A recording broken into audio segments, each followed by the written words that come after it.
Moving on, part 3, talking about design quality assurance and agency acceptance. Here's an example of a design QA program. Again, as I mentioned, it's, as far as federal highways, it's not a formal policy, it's just a best practice.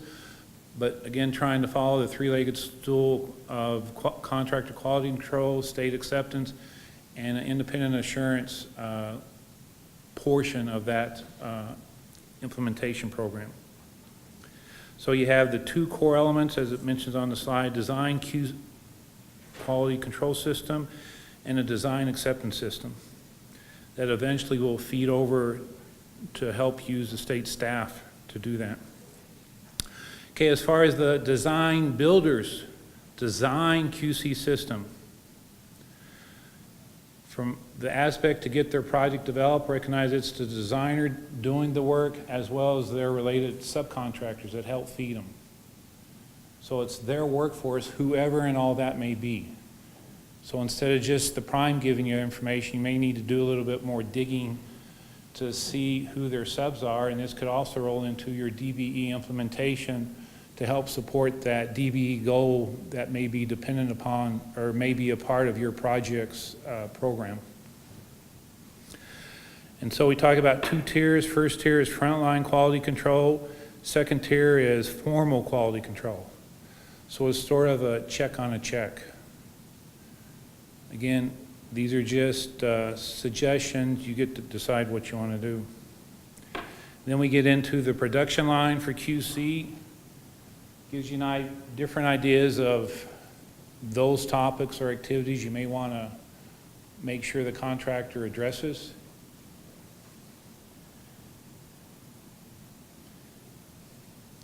Then we get into the formal QC. So again, stepping it up, getting it to the actual gatekeeper, the people in responsible charge of the project, to be a little more insightful and look at the big picture as the worker bees feed them that kind of information. So the theme, like the first bullet here, I guess the question would be, if it's CAD software QC audits. So are you guys using Site Manager, expecting the contractor to have software that's compatible with your Site Manager or transference of information? Okay, are you guys using GPS or 3D modeling for surveying and or dirt work or intelligent compaction? Okay, so just different things to think about, that if you're already doing that, again, on design bid build, take that kind of information and potentially consider moving that kind of information over to the contractor and or sharing with them to help support what their work product eventually is. See, I heard earlier this morning somebody mentioned doing the SU 3D dimensional for utilities, and that's sort of the new wave of the future on utilities. So as far as federal highways, we highly encourage that kind of stuff. And what's sort of neat about that is sort of color cartoons. If you've got the public want to get involved and you can create something like that and or share it, that seems to really get their attention, to give a better idea and give them a higher level of comfort what you're doing and why. Bottom last bullet, talking about environmental compliance review. So with your design bid build projects, what element or inspection does the contractor play in your environmental compliance? Any particular duties called out for design bid build projects? Is the contractor required to have any particular their own quality control for environmental compliance on design bid build projects?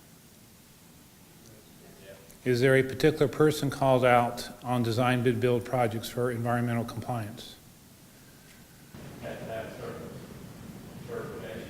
Okay, certain occasions. Okay, yeah, so he mentioned certain occasions. So just again pointing out with the QA process, if environmental is a heightened awareness, risk needed area, you can actually ask for a environmental quality control plan. Just with that ATC I showed you yesterday up for the internet, up in Maryland, Internet County Connector, they actually had environmental manager, which there were incentive and disincentives applied. The contractor had to provide a quality control manager for environmental compliance because they had endangered species.